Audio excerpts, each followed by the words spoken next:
The sad reality is that the society is incredibly ill-literate. I mean, that's a fact. Nobody knows about the anatomy of the clitoris. Nobody knows. Or why your penis isn't quite the same as his penis. Then I had AP Psychology, and we went off track a lot in that class. But AP Psychology, my teacher was like, we went through like the sexual organs for psychology, because I think it was a Freud shit or something. And we went about the clitoris, and the teacher goes, does everybody know where the clitoris is? And he said, and he goes, I mean everybody, like men too, do you know? And some guys are like, And he's like, all right, well, I'm just going to tell you right fucking now, because this is everything on a woman. And like, that was the first time I had ever had a teacher like value a woman's clitoris as like sexual education.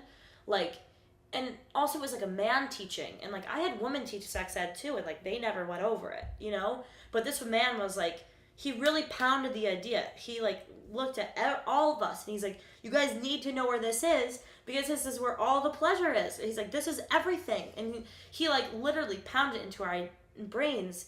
And it was kind of the first time I ever really thought like, oh, that's where it is, and that's really important.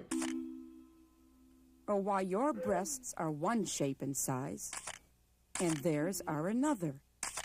I began to realize that we performed a kind of psychological clitoridectomy on American girls. Starting in infancy, parents of baby boys are more likely to name all their body parts.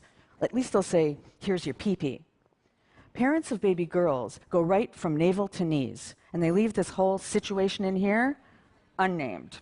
Then kids go into their puberty education classes, and they learn that boys have erections and ejaculations, and girls have periods and unwanted pregnancy. And they see that internal diagram of a woman's reproductive system, you know, the one that looks kind of like a steer head. And it always grays out between the legs. So we never say vulva. We certainly never say clitoris. We actually cloned sheep, identified the Higgs boson particle, and only discovered the clitoris 29 years ago. Unfortunately, this discovery has not been adopted, so most people don't know the actual anatomy of the clitoris.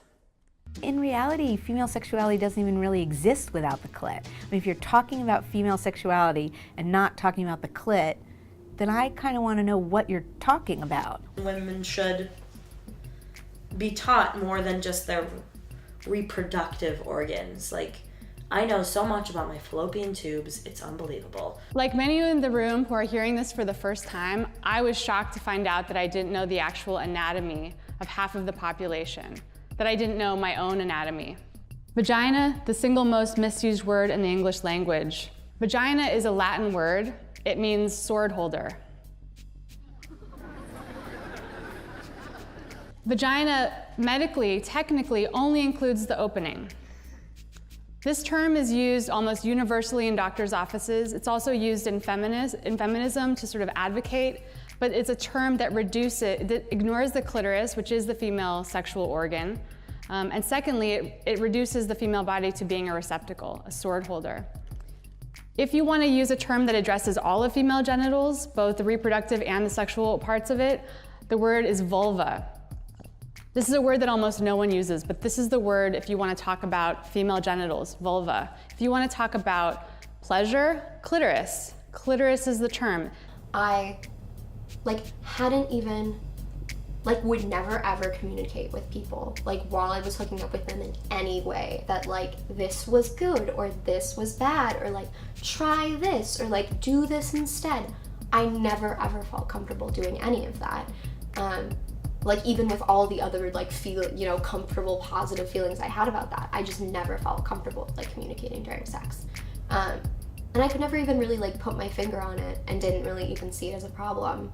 So if you went to school in the United States, your sex ed was probably puritanical, shame-based, fear-inducing, and often abstinence only. How many of you? Right? Growing up is fun, but some of the things Molly used to do seem a little silly now. Sometimes she gets all mixed up just thinking about it. She's changing from a child into an adult, and it's a little confusing at times.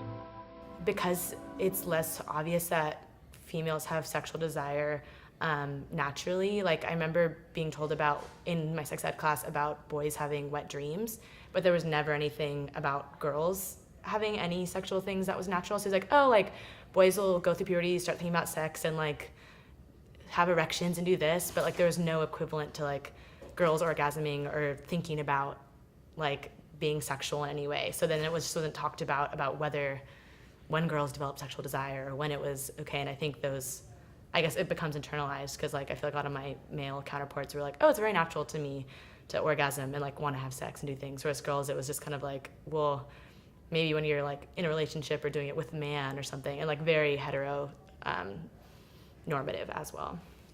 And then they go into their partnered experience, and we expect that somehow they'll think sex is about them, that they'll be able to articulate their needs, their desires, their limits. It's unrealistic. Why would you communicate if it was gonna be awkward to tell someone, like, that's bad, like, you don't want the other person to feel bad that they're doing a bad job, or, like, I just didn't want to deal with it. I was like, would much rather just be silent and, like, get my satisfaction from, like, being the hot and sexy and whatever, than to actually say, like, this is better. Because I also didn't know, like, what was better or not. Like, I hadn't had enough experience to know that, and I wasn't really with people that I, like, would feel comfortable enough exploring that with. Young women may feel entitled to engage in sexual behavior. They don't necessarily feel entitled to enjoy it. Take the sophomore at the Ivy League college who told me, I come from a long line of smart, strong women. My grandmother was a firecracker, my mom is a professional, my sister and I are loud, and that's our form of feminine power. She then proceeded to describe her sex life to me, a series of one-off hookups, starting when she was 13, that were not especially responsible, not especially reciprocal, and not especially enjoyable. She shrugged. I guess we girls are just socialized to be these docile creatures who don't express our wants or needs. Wait a minute, I replied. Didn't you just tell me what a smart, strong woman you are? She hemmed and hawed. I guess, she finally said, no one told me that that smart, strong image applies to sex. Most women are having orgasms and sexual pleasure at a very disproportionate rate to men. So they're having a lot of sex, and yet they're not actually having pleasure. 3,000 nerves in the glands of the penis. There are 8,000 nerves in the glands of the clitoris. Both organs have a corpus cavernosum. Both organs have crura, like two little legs or wings. Both organs have bulbs of erectile tissue. Both organs get erect. The penis is outside of the body mostly, and the clitoris is inside the body mostly. That's the biggest difference. In fact, they're very similar. Actually, fetuses have the same tissue, and in boys it develops as a penis, in girls it develops as a clitoris. Because I just didn't know, and he was like, he kind of like taught me like, all right, this is like how you give a blowjob. So he kind of like just like kind of went through the motions of like, this is what feels best. So I kind of like learned from doing, like I kind of learned from him. So like now I feel really comfortable about it. And I think the things that he learned about what a girl should do is from porn. So like I think I do what the porn stars do, which I don't know if that's a good thing or a bad thing. But I mean I don't think I'm ridiculous, but like I think that there's things that like he said like this feels good or that feels good or like this looks hot or that looks hot. And so he kind of taught me what to do. Looking back, a lot of the validation that I got out of those sexual experiences was like me feeling good about myself physically and feeling good about like my ability to perform like kind of like a stereotypical like sexual fantasy, and less of me actually experiencing like pleasure. Andrea is the founder of O School, and she's going to be talking today with you all about pleasure and power and basically the pleasure revolution. You know, it was told to me like your virginity is the most important thing about you. And, you know, we even had like virginity flowers in Catholic school that were like, this is your virginity if you have sex. A lot of women come to their bodies in different ways, and if anything, a lot of my friends were completely shamed for it. Like someone walks in on you masturbating as a child, especially little girls, and they're punished. They're told that that's like, what are you doing? You're gonna go to hell if you do that. God's watching you. And then you look at the flower and it's like all crumpled and bad, and they're like, this is what you are, like you can't get back to that. And you can imagine how traumatizing this is. So for some people in this country, me included, having zero, like no sex at all would have been better than the sex ed I received. The actual de facto sex education in the world is actually pornography. It's free tube porn. It's in every country I visited, in every society where people's sexual exposure and attitudes are often formed is free tube pornography. This is actually the most accessible way people are learning about pleasure, or what they think is pleasure. Before O School, I was building erotic products for women. I wanted to build like feminist porn. I wanted to build things that would help would help women like find and own their desires. But what I learned through that is like, wow, there are so many barriers that have nothing to do with women not finding things that made them like feel erotic or excited. It was that there's so much shit to unlearn. No surprise, fewer than half of teenage girls aged 14 to 17 have ever masturbated. My freshman year of college, I lived on this floor with all women, and all the women were like, we've never masturbated, and like we didn't know women could masturbate. The idea of it was very taboo because I like know that it was ingrained in me when I was younger. It was just like a bad thing to do, and so like I never did it. Trying to rub anything on my vagina that felt right, you know, like when I'd be on the bus ride home, sometimes I would fall asleep on the school bus like sideways on the seat.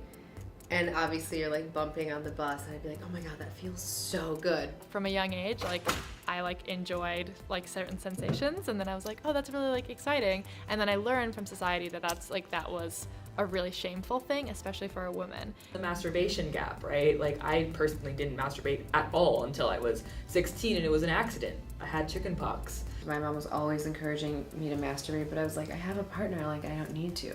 Not understanding like the connection that you have with pleasing yourself. He tried to like touch me, and like he was like, how do I do it? And I was like, I don't know.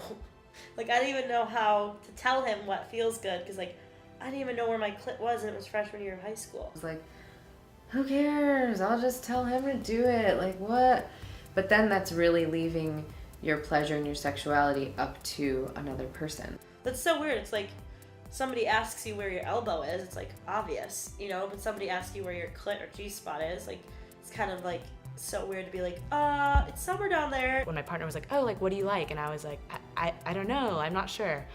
So it began like a mutual thing of like, oh, I kind of need to discover myself to be able to communicate to a partner and to be able to have like really pleasurable relationships, because I was so focused on like the other person that I hadn't really been thinking about myself when I had a partner who cared about me too. I remember just like realizing how like little agency I felt over my own body, and how much shame I had around my own body and around pleasure, that I couldn't even talk about with a partner I was sleeping with for 5 years. There's a huge sect of women that aren't even aware that pleasure belongs to them. And the thing that's so amazing to me about it is sex is free, pleasure is free. It's one of the only things that we can actually say is completely free and that you can have for yourself. And shame is so powerful that we actually, like, so many of us don't access this power, this source of power. A lot of people, especially women, have never seen their own vulvas, ever. But they're having sex all the time. Like this is, and I say this to men, they're like, whoa, that blows my mind. But that's like the number one shame we see on these tours, is like something shameful about your genitals. It's rampant. It's like there's shame that like my genitals don't look the way they should. Should I be shaving? Should I not be? And just my partner says that it doesn't look like the women he slept with before. Myths about like I've had too many partners, so am I loose? One of my girlfriends came over once and she wanted me to wax her vagina, and I like have wax and stuff, and she's like, I'm sorry, this is so weird, like my labia is just like it's uneven. And I was like, this is so sad that so many women all the time have all of this vaginal insecurity when that would not be the case if it was praised as much or shown as much as men's penises. And people say, well, what if, it's like the slippery slope argument for like, well, what if women actually had pleasure? Like, okay, that's great. Like, that would be a better world. We would have so much more energy to actually fight the world's problems. I was like, I feel like I guess I'm always being fucked versus like doing any of the fucking. And not saying that one gender or sex should be doing it, but each of you should be doing both. Like having sex consciously and aware for the other person and also for you. That's really important to me, especially this time where reproductive rights are under attack. I was like, I think I'm just like not gonna get fucked anymore, but I'm comfortable with this guy, having sex with him, so I don't want to establish a new partner. I just want to have sex for me. As, you know, a political being and, you know, also just a human being that like feels what pleasure has really done for me. Like, pleasure is a source of power, a source of energy, and it's also a symbol of agency. It was so thrilling for me and so satisfying. Like, I'm like, it was like selfish sex almost too, because I was like, I don't even care what happens to him. I just want this to feel good for me. And it was great. If you don't have access to your own body, then how can you fight for equal pay? How can you fight for all the things that so many movements that are furthering women in the world, how can you really, like, how can those stand up when people don't have agency over their own bodies? Right? We have to start there. It's the ground zero. And that was the only way that I could explain it to my friends. I was like, I stopped getting fucked and I started fucking him. All bodies are entitled to experience the pleasure that they are capable of. When we no longer feel ashamed to get what we want in the bedroom, we suddenly don't feel ashamed of getting whatever the fuck we want, wherever we want it.